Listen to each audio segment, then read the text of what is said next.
Donc je suis Éric Derian, je suis directeur pédagogique de l'Académie Brassard-Delcourt, qui est une formation en 3 ans au métier de la bande dessinée.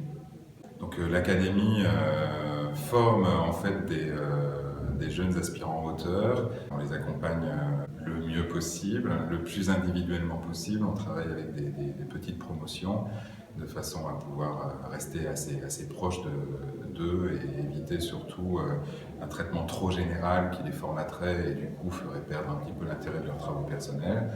On appuie principalement dès la première année et pendant les 3 ans sur un principe très propre à la bande dessinée qui est une notion qu'on appelle la narration.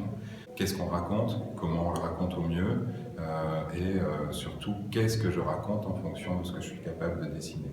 On communique sur nos travaux et les travaux de nos étudiants avec une mise en avant de leurs travaux puisque c'est ça le plus important lors de journées portes ouvertes. On en a 2 par an, là c'est la première. On communique sur les portes ouvertes de façon à ce que des personnes que l'on ne connaisse pas viennent se présenter et on en profite aussi pour maintenir un petit peu le contact avec des gens qu'on a pu déjà rencontrer, soit en salon, soit sur les réseaux sociaux pour regarder leurs travaux, parler un petit peu de leur perspective et savoir si notre formation pourrait leur convenir.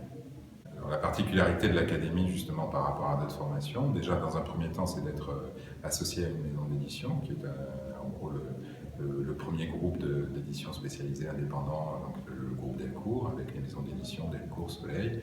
La particularité de chacune de nos promotions est d'être parrainé pendant toute leur formation, donc pendant 3 ans, d'être parrainé par un auteur renommé et en activité.